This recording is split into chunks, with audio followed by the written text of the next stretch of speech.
¿Ahora se oye bien? Sí. Bueno, buenas tardes a todos. Yo me presento, soy Noelia Rebón y soy abogada del Colegio de Abogados de Barcelona. Ejerzo principalmente allí, pero también en toda España por temas que tienen que ver sobre todo con la defensa de derechos de los menores, infancia y especialmente acoso escolar, ciberbullying. Y bueno, y ahora, y con ocasión también de este congreso, la inteligencia artificial está interviniendo en todo momento ya con el ciberbullying. Hay un informe muy interesante que a la gente que le interese este tema lo recomiendo, que es realizado por la Fundación ANAR y Mutua Madrileña, y es titulado La opinión de los estudiantes, y ahí es bastante interesante porque ya recoge de manera específica cómo la inteligencia artificial está presente en casi todos los casos de ciberbullying. Bueno, es muy poco el tiempo de exposición, son 15, 20 minutos, con lo cual yo no considero oportuno traer ningún tipo de PowerPoint, pero bueno, que daré el mail también a los organizadores y si alguien me quiere hacer alguna consulta, encantada. No quiero olvidarme, quiero dar un mensaje, bueno, de mucho ánimo y mucha fuerza a una familia que ayer en Sevilla volvió a tener el acoso escolar un trágico, ¿no?, desenlace. Hay una menor de 14 años que se lanzó de la azotea de su domicilio cuando regresaba del colegio. Todo es presunto porque fue ayer, pero sí que ya se hizo una investigación preliminar e Inspección de Educación ha concluido que, a pesar de que habían reclamaciones y quejas por parte de los padres, no se aplicó ninguno de los protocolos que es preceptivo. Con lo cual, yo aquí sí que quiero recordar que los protocolos obligatorios son obligatorios porque ayudan a prevenir este tipo de desgracias. El no hacerlo de manera inmediata, que además no hace falta que se tenga que constatar el acoso escolar. Tiene que haber un indicio, una sospecha. Aparte, esto es de manera inmediata, ¿por qué? Porque es cuando se puede actuar. Una vez que el acoso escolar se ha instaurado, que hay esos roles, el acosador, el acosado, los observadores que no dicen nada, eh, puede durar durante años, con lo cual ya no sirve de nada. Bueno, al margen de esto, mi ponencia quiere hacer un pequeño resumen de lo que es la responsabilidad civil que tienen los centros escolares en temas de acoso escolar, ciberbullying, cuando interviene inteligencia artificial. Y se tiene que diferenciar muchísimo entre si el centro escolar es privado, de titularidad exclusivamente privada, o concertada, que concertada, aparte de que sí que es cierto que tiene una parte que está sufragado por fondos públicos, tiene personalidad jurídica propia, con lo cual se puede demandar directamente al titular. Y diferente es los centros públicos, las escuelas, que son exclusivamente públicas. No tiene nada que ver la manera de reclamar. Cuando las escuelas son públicas, no tienen personalidad jurídica propia. ¿Quién responde? Como bien sabréis, es una competencia de educación que es estatal, pero transferidas a las comunidades autónomas, con lo cual va a responder cada Consejería de Educación. En Catalunya seria la Conselleria d'Ensenyament. Suposo que aquí a València el nom és semblant, ¿no? Pues eso, ¿no? Y cada comunidad autónoma tiene su nomenclatura, pero al final es lo mismo. Se tiene que intervenir mediante una reclamación administrativa previa, si no, no puedes acudir a la vía judicial. Es lo que se llama la reclamación de responsabilidad patrimonial. Una vez que la has interpuesto, lo mismo, que podría ser extensible a cualquier tipo de demanda o reclamación, ¿no? Tienes que especificar correctamente los hechos, fundamentos jurídicos y, sobre todo, acompañar las pruebas de las que dispongas. ¿Qué nos pasa en la práctica? En la práctica nos pasa que muchas veces no resuelve la Administración. Tienen 6 meses para contestar. Hay un número súper elevado de reclamaciones que no dicen nada. Y aquí opera ya el silencio administrativo. que tiene efectos desestimatorios. En el plazo de 6 meses, pues interpones la demanda judicial y acabará con una sentencia en los juzgados contenciosos administrativos. Debo decir que los juzgados contenciosos administrativos y el Tribunal Superior de Justicia, que también interviene en casos de una cuantía más elevada, están dictando unas resoluciones que son ya muy favorables y que ya, casi como en el tema civil, no es que haya una inversión de la carga de la prueba, pero casi. Es decir, al final, en lo que es el protocolo, si no se ha aplicado, directamente implica una responsabilidad. Eso sí, nos obliga a tener que acreditar los daños y perjuicios que se han causado, así como la evaluación económica. En casos de colegios privados y concertados, bueno, aquí es diferente. Ahora ya sabéis que con la nueva ley de eficiencia procesal, que no sé si nos ha venido a complicar más la existencia de lo que lo teníamos, porque bueno, nos obliga a intentar una mediación, un MASC, acreditar que se ha intentado llegar a un acuerdo amistoso. Si no, no puedes acudir a la vía judicial. Bueno, en estos casos, yo por ahora, que tiene muy poca vigencia porque entró en vigor en marzo de este año, 2025, los intentos de mediación pues no han llegado a nada, la verdad. La verdad es que simplemente hacen que entorpecer un poco el proceso. Esa es mi opinión, lógicamente, y habrá gente que piense lo contrario y bueno, así tiene que ser, ¿no? A lo mejor funciona muy bien en otros ámbitos. Por mi experiencia profesional, no. Todo lo contrario, porque te obliga a tener más fases. Bueno, una vez ha sucedido esto, que tienes que dar un plazo para ver si había voluntad por la otra parte para llegar a un acuerdo, bueno, te ves obligada a interponer una demanda judicial. Y aquí sí que tengo que decir que es muy interesante el tema de la inversión de la carga de la prueba. Una familia, una vez eh, indica todos los indicios de que ha habido una situación de acoso escolar, es el centro escolar el que tiene que acreditar que hubo la diligencia de un buen padre de familia. Eso es un término muy arcaico, pero así lo recoge el Código Civil. Es el artículo 1903 del Código Civil. Lo mismo con el tema concertado y después no me quiero olvidar de que hay otro tipo de responsabilidad civil, que es cuando los menores son imputables.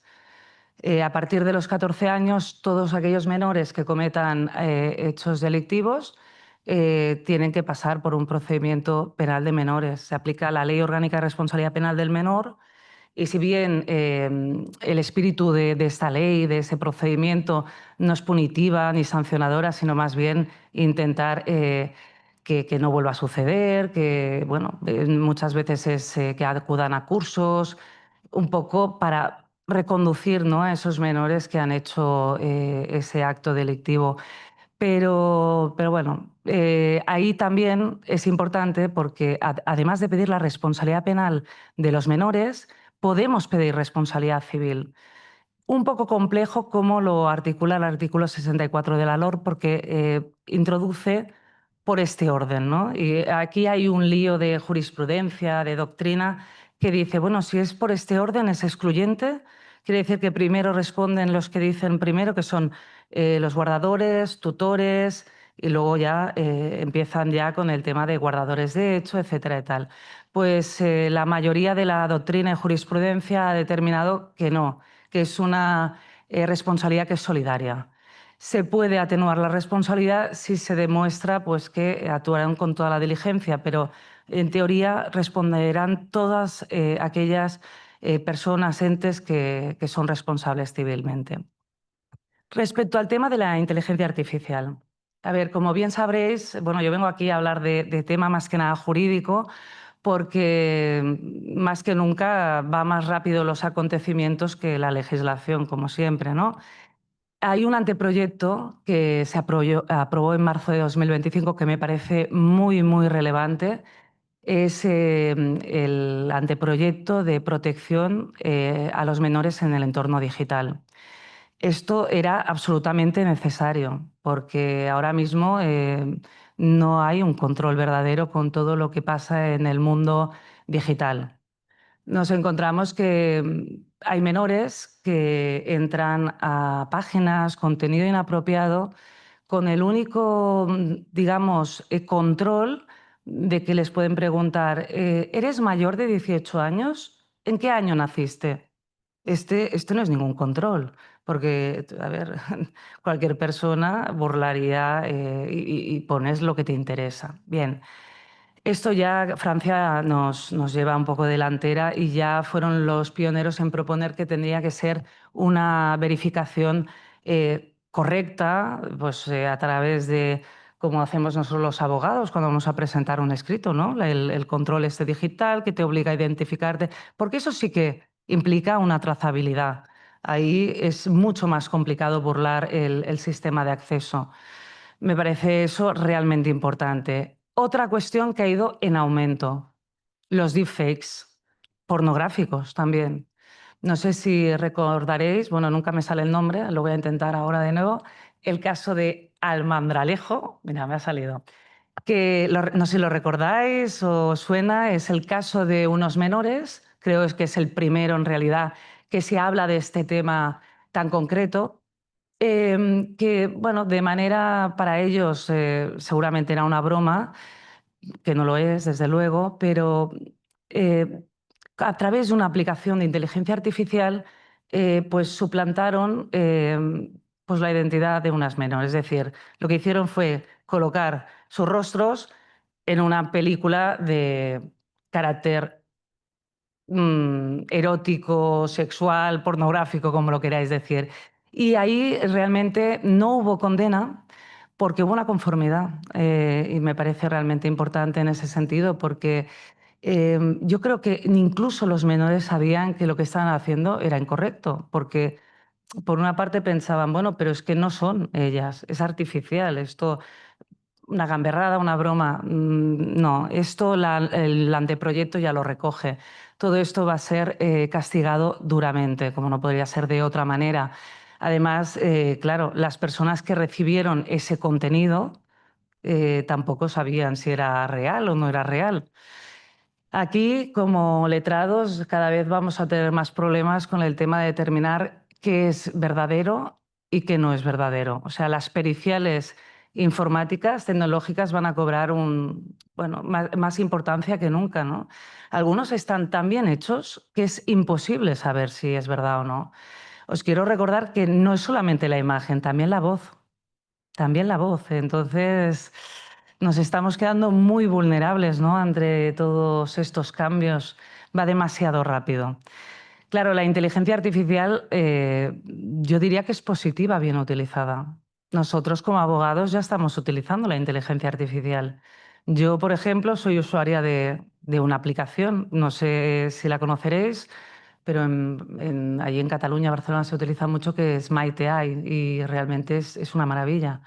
Te busca jurisprudencia, o sea, todo lo que es trabajo tedioso, el más pesado, te lo automatiza. Es decir, bien utilizado, eso es una maravilla. Antes se hablaban los otros ponentes de temas médicos. Bueno, puede servir para muchas cosas positivas. El problema está en el mal uso. El mal uso.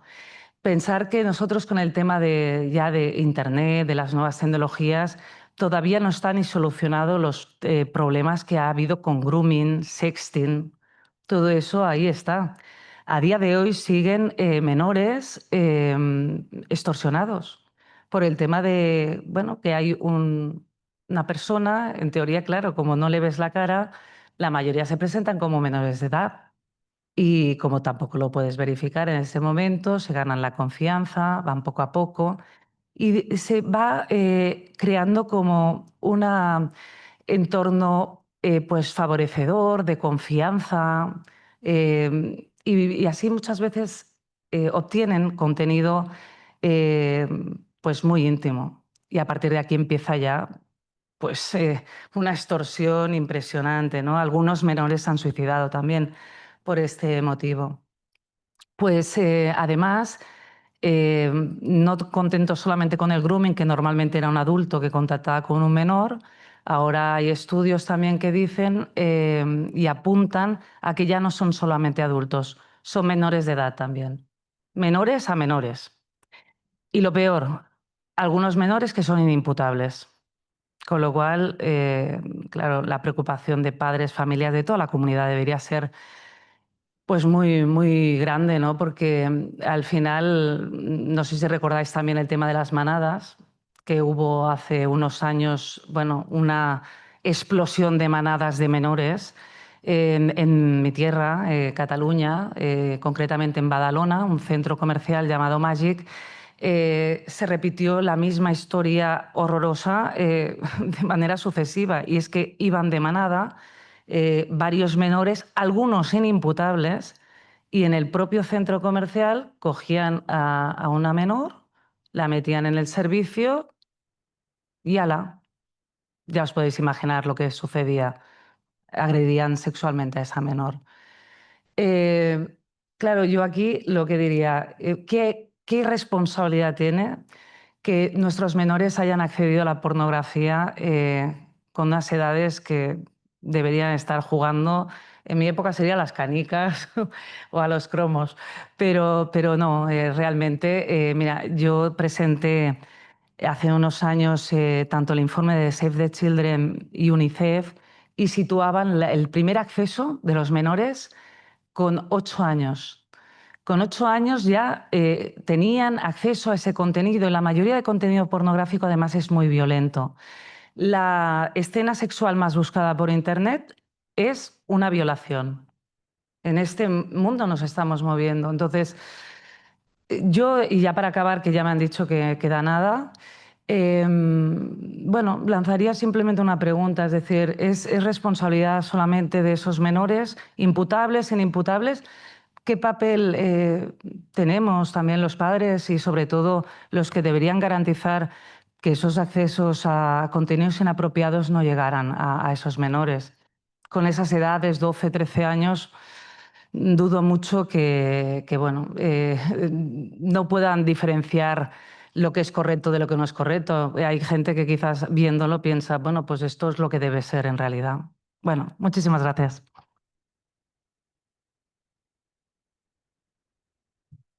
Muchas gracias, Noelia.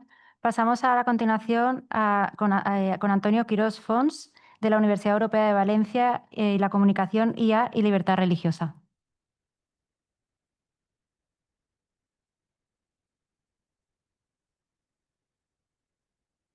Buenas tardes, soy Antonio Quirós, como he dicho. Muchas gracias por la presentación, muchas gracias a Fundación Mainel y especialmente a Jorge, aquí presente. Bueno, como son de la Universidad Europea de Valencia, profesor allí de Derecho Internacional. Gracias. De Derecho Internacional, y también colaboro con otras universidades aquí, pues la Universidad de Valencia, hemos tenido profesores también la UNIR, que es online, y también he hecho alguna colaboración con la Católica. Entonces, quería que esto fuera un poco más interactivo, como suelen ser las clases que imparto, porque, bueno, también pues porque por el tema de la atención o el interés. Y en este sentido, cuando a PowerPoint me propone un diseño de portada, se ve que su algoritmo es muy limitadillo y solo llegó a leer libertad y me puso la estatua de libertad. Yo me he querido quedar con esta parte experimental para compartirla con ustedes, porque creo que puede ser también algo entretenida y para ver los sesgos, porque es otro aspecto que llevo estudiando estos años. Y claro, lo de IA y lo de religiosa, no, como que le ha patinado y se ha dicho, nada, te pongo la estatua de libertad y te quedas esta noche. Digo, al principio pensé, "Uf", pero digo, no, me quedo con esto, que es la primera, porque puedes dialogar un poco incluso con este algoritmo tan escueto, pero dije, voy a dejarles esto a los congresistas para que vayan viendo cómo va la cosa. Aquí ya entramos en materia y bueno, aquí introduje como prompt bueno, los párrafos un poco modificados que he utilizado en un estudio que es el que comparto en realidad ahora, pero es parte de esos resultados sobre la investigación de la intersección entre la libertad religiosa, este derecho fundamental, y la tecnología, especialmente la inteligencia artificial Y bueno, pues los aspectos como el mass surveillance y la vigilancia masiva, bueno, todo esto que ya saben ustedes. Entonces, recogiendo eso, creo que pueden identificar pues el tema religioso, pero alguien, bueno, y detrás en el pórtico vemos que es un poco la sustancia, el artículo 18, tanto de la Declaración Universal de Derechos Humanos como del Pacto Internacional de Derechos Civiles y Políticos que lo desarrolla. Es el mismo artículo en ambos textos, aunque ahí parece que la cabeza de una de las figuras lo tapa es el mismo artículo. Bueno, se puede identificar porque creo, sí. eh, Sí, tiene bastante calidad la pantalla de proyección. Bueno, aquí, ¿qué primer sesgo pueden identificar ustedes, compartir conmigo? Digo, un poco porque creo que lo de los sesgos es lo más, vamos a decir, entretenido, lo más captable. Y dices, bueno, aquí claramente hay representadas unas creencias, ¿no? Bueno, y, y el tema de la digitalización, están todos mirando el móvil, parece adolescentes, ¿no? Cuando están esperando en el cole hay uno que se ve que tiene el videojuego o lo que sea y están todos ahí mirando, por lo menos socializan. Bueno, aquí están mirando este móvil. Eh, ¿Qué creencias podemos identificar aquí? La verdad es que creo que hay, han tratado aquí de identificar varias, es muy claro en algún caso, pero no sé, era por un poco ver algo que se ha comentado antes en la mañana y así ya pues rompíamos con este aspecto. Mm, ¿Están identificadas distintas religiones? Sí. ¿Con manifestaciones externas? Sí.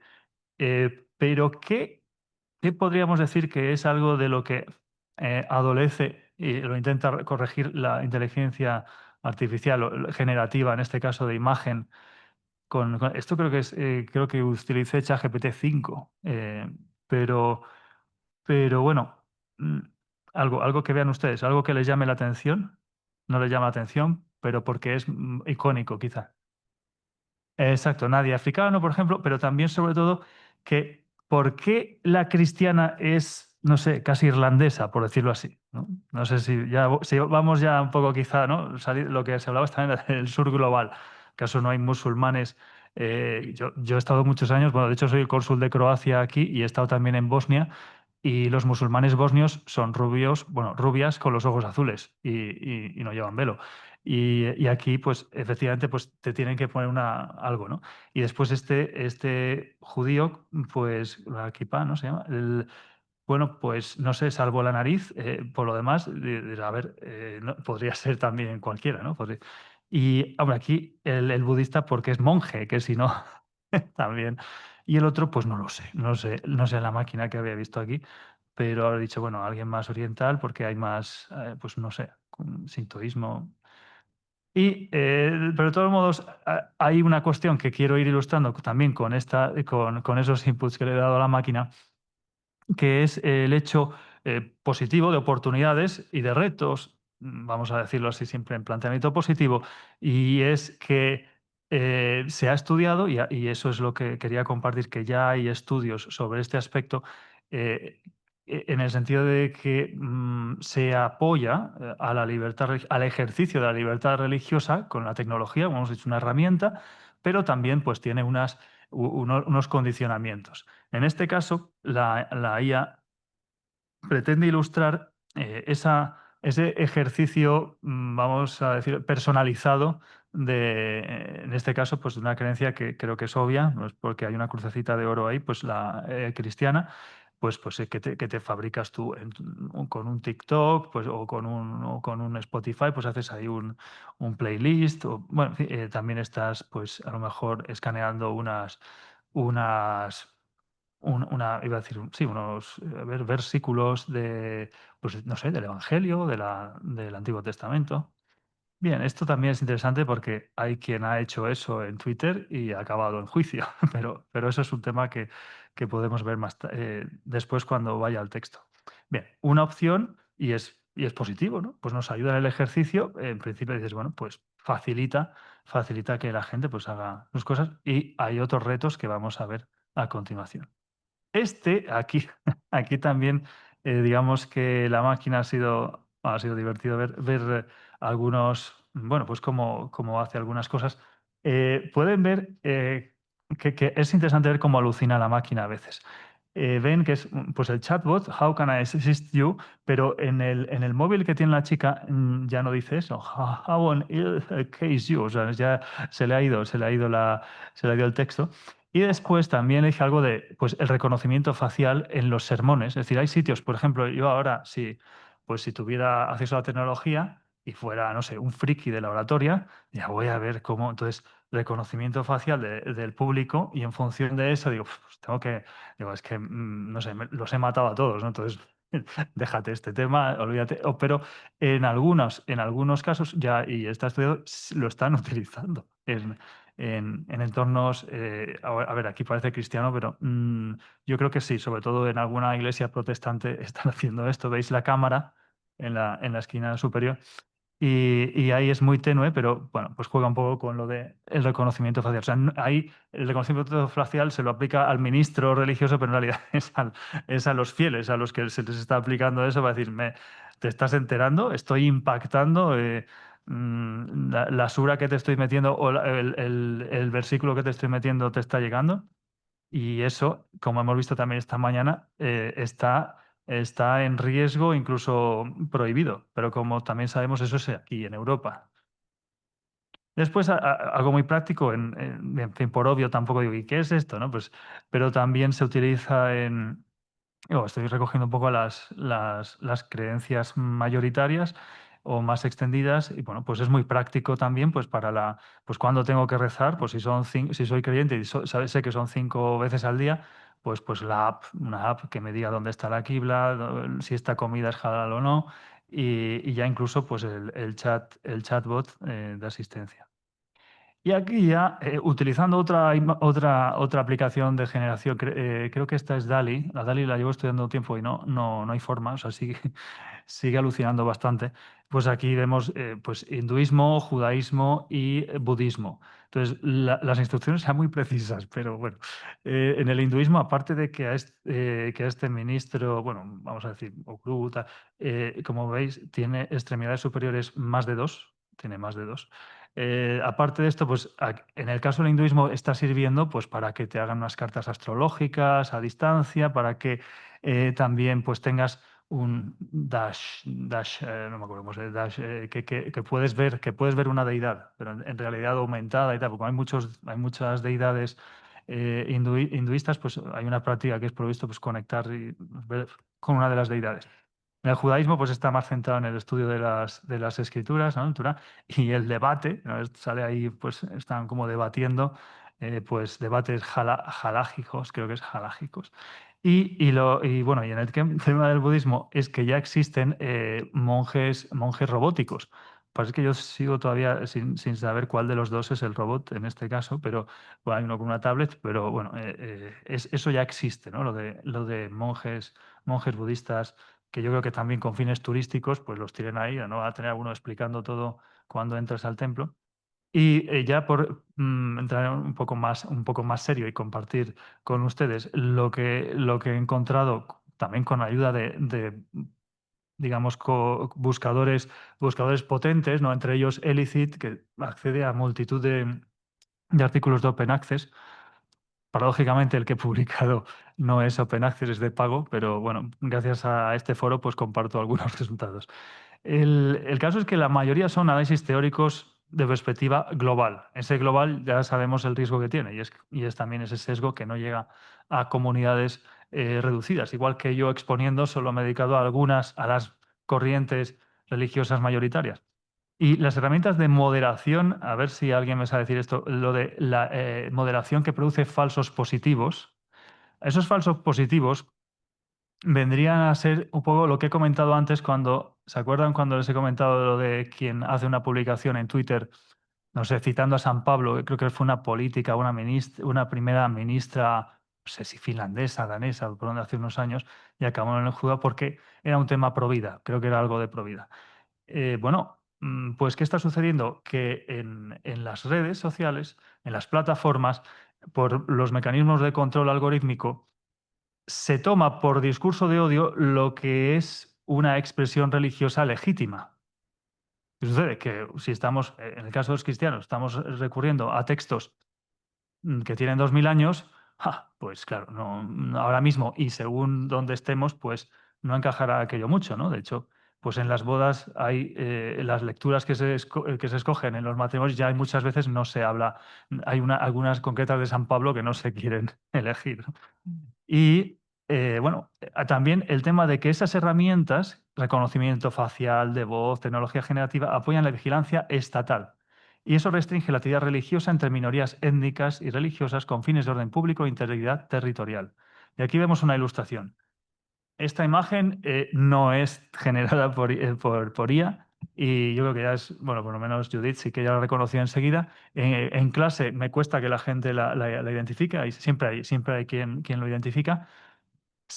A ver si le digo a Judith, alguien más que no sea Judith que quiera decirme quién cree que son esta gente, dónde están, qué está representando. ¿Alguna idea? Sí, presos, muy bien. Pero en China, muy bien, son chinos, presos en China. Los uigur, los uigur. Entonces, ¿qué sucede con ellos? Que son musulmanes y esto no nos encaja. No eres chino chino. Si eres chino musulmán, ya no eres chino chino. Entonces, claro, y aquí esto ya es distinto de lo que está sucediendo en otros lugares, que es puramente étnico, territorial. Pero aquí dice, no, Xinjiang tiene que ser chino chino, la provincia de Xinjiang. Nada de... Entonces, ¿qué han hecho? Pues campos de concentración y son potentes, bueno, de reeducación y digamos que esto es pues porque ya saben que allí son los pioneros en China de este control o vigilancia masiva. Bueno, está justificado en la ONU también, y esto lo hace China diciendo, esto es lucha antiterrorista. Hay un grupo clasificado que es ETIM, bueno, que está relacionado con la independencia de esa provincia, tal, pero que son, bueno, pues clasificado como yihadismo. ¿Por qué la única lucha antiterrorista que hay global, ahí sí están de acuerdo China y Rusia con todos los demás? ¿Por qué? Pues porque los rusos pueden ir a por los chechenos y los chinos a por a por los uigur, y así mira, pues limpian el asunto. Entonces, este control de integridad territorial, que es también el que se comentaba esta mañana en el reglamento de IA, es esa excepción que entra, lo comentaba Judith, para poder acudir a todo. Control biométrico, reconocimiento facial, a por todo. ¿Por qué? Pues porque es una cuestión de seguridad pública y queremos evitar ataques terroristas, hay que prevenirlos y para ello, pues, escaneamos. Otras cuestiones ya son las que más o menos he comentado antes. Culto digital, sesgos. ¿Cuáles son los retos de los? Yo creo que lo han notado cuando se presentaba las imágenes. Digo, esto se queda pobre, ¿no? Es como en el COVID. Mira, el COVID no podías ir a misa, no había ningún sacramento. Por lo menos los que es, a ver, los protestantes, pues les queda uno, el bautismo y poco más. Pero católicos es que tenemos 7. Entonces, si no es presencial tu culto, estás apañado. Y solo te pueden bendecir a distancia, pero es que virtualmente puedes tener una conversación así psicoanalítica, pero eso no es la confesión, eso no digo, o sea que, en fin. Entonces, tradiciones que, claro, hay una reunión física, participación sacramental. Y esto, pues, no acaba de funcionar en según qué religiones. Yo digo la que conozco yo, que es la que vivo, otras, pues estoy seguro que sucede lo mismo. Y después está el tema de las plataformas digitales que no son espacios neutrales, ya se ha comentado. ¿Por qué? Pues por lo del moldear el discurso religioso. O sea, se queda soft, ¿no? Esa Coca-Cola sin cafeína, sin azúcar, sin Coca-Cola. Vamos, entonces, la exclusión digital también está ahí. Comentábamos muchas comunidades a las que no tienen acceso a esto, pues yo casi diría que son las que conservan esa autenticidad del derecho y que quizá este discurso, o sea, lo que estoy ahora comentando, es un poco más de cara al sur global, porque aquí pues el ejercicio decae, pero donde más población mundial hay precisamente, donde el acceso tecnológico y digital es más limitado, bueno, pues este derecho es, digamos que es un derecho pro, no es como aquí, pues, ¿esto es derecho o no lo es? Que nadie habla, ¿no? Digamos que somos poquitos los que hablamos de este tema.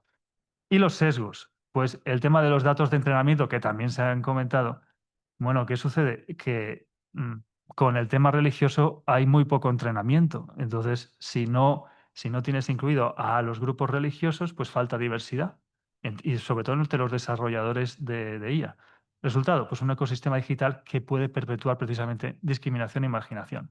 En conclusión, se observan vacíos que son esa escasa representación de perspectivas no occidentales, como también durante el día yo creo que también se ha apuntado a este asunto, la falta de estudios empíricos y comparativos, y, como os he dicho, lo que he encontrado sobre todo teórico, y una limitada implicación de las comunidades religiosas en el diseño tecnológico y una colaboración interdisciplinaria insuficiente. Y ahí viene la propuesta.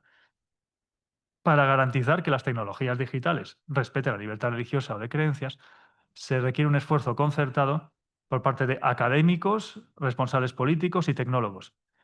Tecnólogos hemos tenido, y está aquí, y ahora está ahí aguantando algún campeón catedrático, y tenemos otros académicos, o sea, es tecnólogo y académico, otros académicos que somos solo académicos, vamos a decirlo así, pero responsables políticos.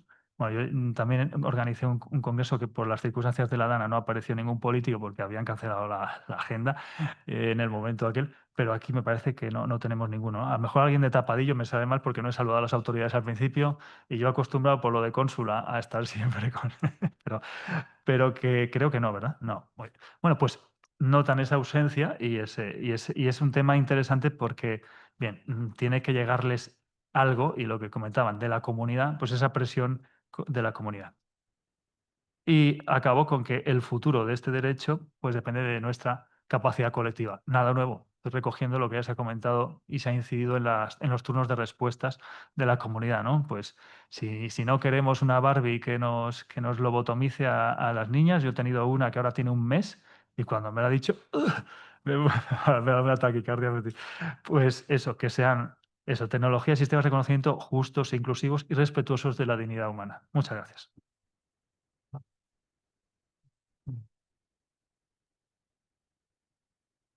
Muchas gracias, Antonio, por tu interesante intervención. Pasamos ahora con Kai Siebert.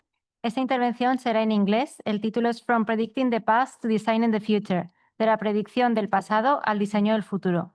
Kai Siebert, además de presentar esta comunicación, ha comisariado la exposición que acoge estos días la sede de la Fundación Mainel y que tendrán todos oportunidad de visitar al finalizar la jornada de hoy. Él nos acompañará.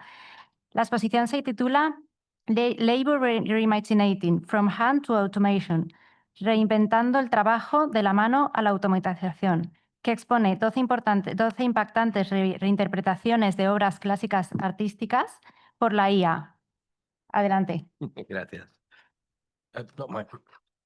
So, first of all, apologies. I'm going to speak English because I don't speak Spanish. I've gone around all day. Everybody's apologized to me for how bad their English is. So I'm going to apologize. My Spanish is non-existent. So I'll start off with that. But if anyone's got any questions or don't understand me or I speak too fast, please stop me. So just I'm here talking about a lot of things. I'm going to talk about children's services now and data in children's services, but I've also got this exhibition.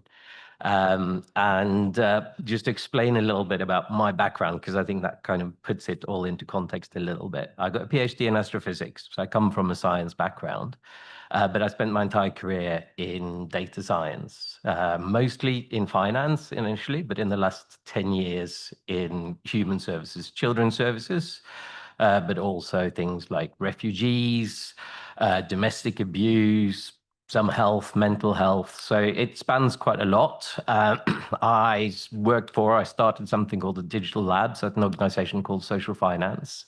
So a lot of what I'm talking about is going to be based on that, but I'm not there anymore. So I'm speaking as an independent consultant. Not that it matters a lot, but just to make clear, I'm not speaking for them. We decided to focus on children's services, and the kind of path to get to children's services was quite long and curious, because we looked at all of the things that social finance do, and we could have worked in international sanitation, we could have worked in refugees, we could have worked in domestic abuse, all projects that we've done that were very successful. But we picked children's services for one particular reason, and we find that all of the difficult things we do in data science tend to come together in children's services.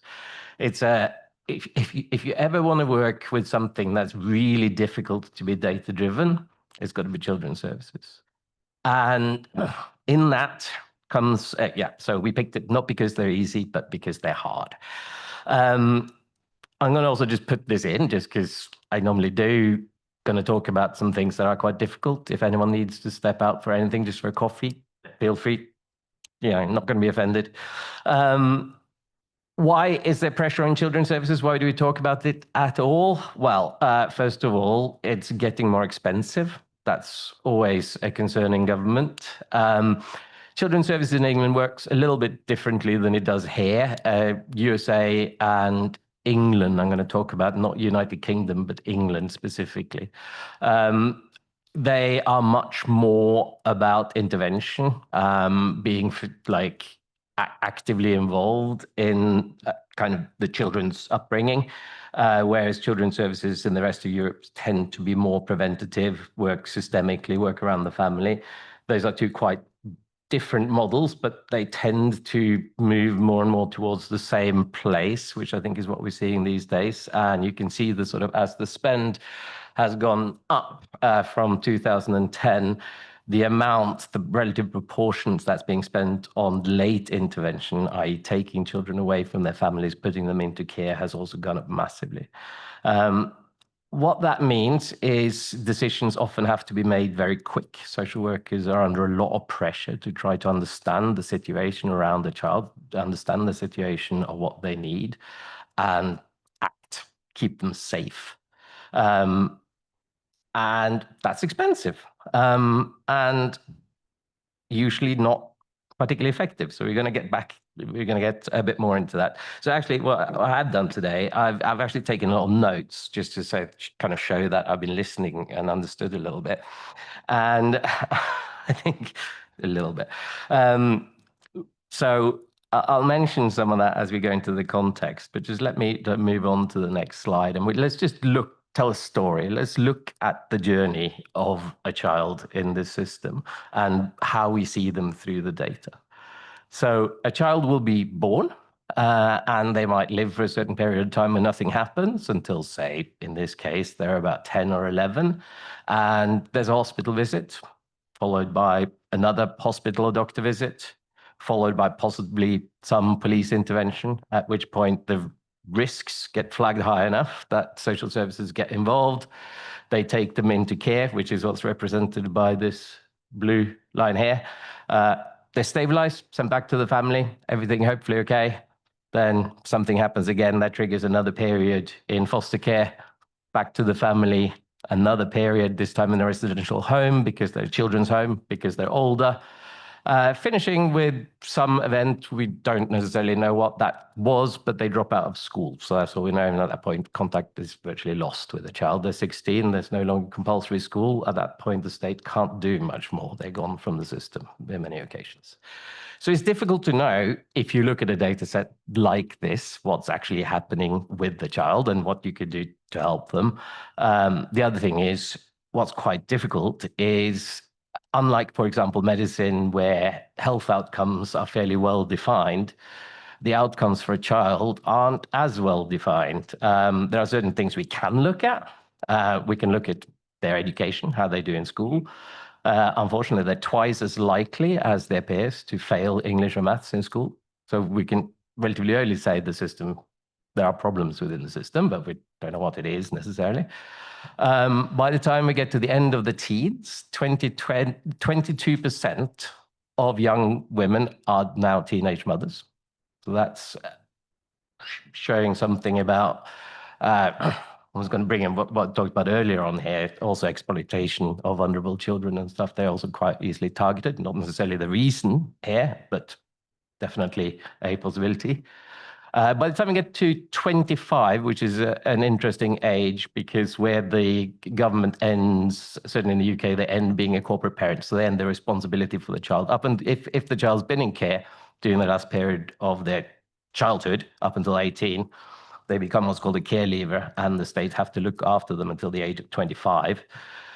By that stage, we know that 26% of those children have been homeless, and 52% of them have a criminal conviction. So they're a high-risk cohort.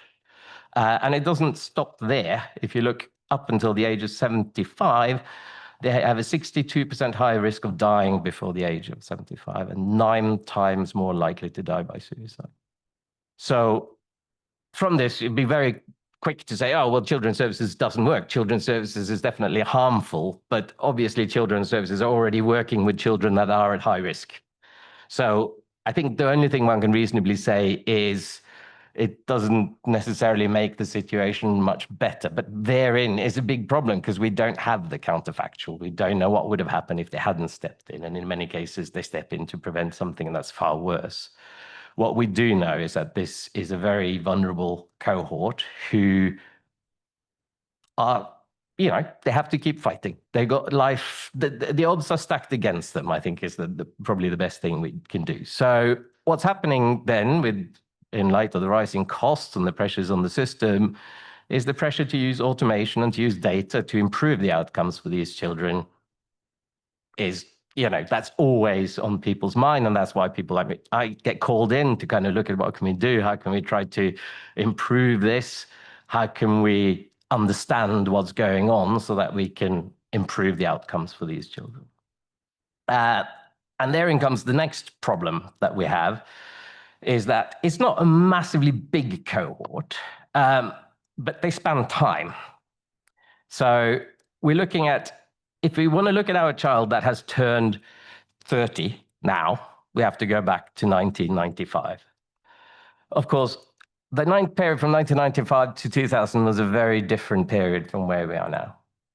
That's when some people started getting internet at home with dial-up and Netscape, and you remember the good old times where maybe you could look at some spinning GIFs and stuff, and that was kind of, yeah, that was it. It was relatively harmless back then, unlike what we heard earlier.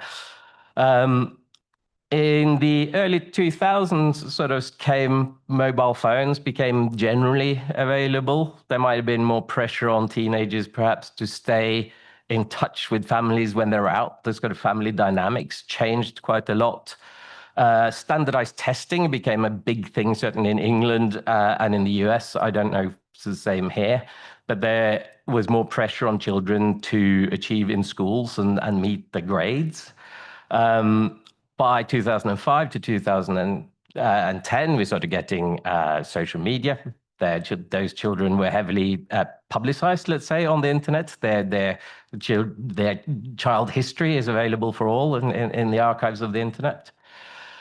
We then started getting like mobile smartphones and tablets. This is a tablet generation of small children who were popped in front of a tablet and entertained that way. Together with all of this, of course, comes also changes in parenting. Previous to this, parenting would often have been based on family or based on what you heard on the radio or TV. This is the period of Mumsnet. This is the period of social media where you always hear conflicting views on how you should behave as a parent. So this isn't just about the children. This is also about parents being under pressure. Instagram led to a whole set of different problems for teenagers, body image, expectations, you know, and of course, as we now get to the current period, we had COVID, which we're only just beginning to understand the impact on the children who grew up during the COVID period. And of course, the little robot here is supposed to indicate AI and whatever horrors are coming next for children. So quite frankly, every generation have got a very different set of problems that they're growing up with. And if we look at the outcomes, if we look at the children who are, if we sort of say, look, someone who's in care now, who's a late teenager having gone through a period, to find out how they kind of do, what is the likely one, someone who's kind of, we're just about to hear someone maybe a little bit similar. They were born in the late 90s. So we're trying to compare data sets of children who were born in the late 90s with children who were born in 2015 and trying to find out what interventions, what we can do to support them. And that's a big challenge to ask a person. It's an even bigger challenge to ask an algorithm to try to do that. So these are fundamental problems when it comes to using algorithms to predict outcomes and figure out how to tailor intervention. We also have another complexity. So one of the reasons I started in 95 is before that was the age of paper, right? There wasn't case management systems, or if there were case management systems, they were certainly focused around paper. Oh, they didn't have case management systems as such even then. In England, there was a law in 1998, 89, that introduced more formal kind of note keeping and so on, and that started being a move to computerized systems, but these still largely lived on floppies and printouts. So a lot of this information isn't even computer native, let's say. And when it was ported into the modern systems in the 2010s, only the children who were still in care or under treatment were actually ported across. People were like moved across as they were needed. So there's still big gaps in the data set of children we just can't see, and we don't know what happened to them and what can we learn about them. So all of these things means it's super difficult to try to do anything, but we do know some very basic stuff that comes out of all of this. There are standard risks: poverty, mental health, drugs and alcohol. Those are sort of fairly easy to understand in a sense, how those can lead to it. I put in another one, unrelated male living in property. It's not because that's a massively significant risk, but my point about this one is partly if we're talking about the ethics of all of this and how to support these children and what we need to understand about them before we can even look at having algorithms trying to flag risks or make decisions, or at least suggest decisions of what to do. We have to talk about the right to privacy and the right to a family life, and going around sort of asking, is your mum's boyfriend related, is a very tough question to ask someone, and in itself puts them at risk. So the invasiveness that is necessary to make some of these data-driven decision-making possible would be ethically dubious, let's put it like that, or at least ethically challenging. So that's partly why I'm bringing it up. And I think, there's a great audience for thinking about how do we as practitioners, particularly data practitioners or social workers, how do we deal with this issue of what questions shall we ask and why are we asking them, considering we don't know whether, we know it increases the chances of being at risk. We don't know whether they're actually at risk. It's still a very small percentage that actually then end up being harmed. So those are the challenges. And when it comes to it, I think we have to sort of look at algorithms, and that's partly what, if my paper goes on a bit further than this, I'm going to wrap up now, but part of what we're going to look at, we've got to look at algorithms that target the risk areas. If we can reduce poverty, if we can deal with mental health problems, we can support people through mental health problems and so on. We have people that children feel safe to go to and talk to problems. If there are issues at home, are there someone they can reach out to and talk to? Can we support them in different ways? Either through electronics, it could be through algorithms, or it could literally be just putting people in the right places. If we can target those instead of the children, let's not put risk flags on the children. This child is at high risk. Let's ask all the questions we need. Let's deal with the systemic problems, find out how we can improve the situation, and that way we can better support the children.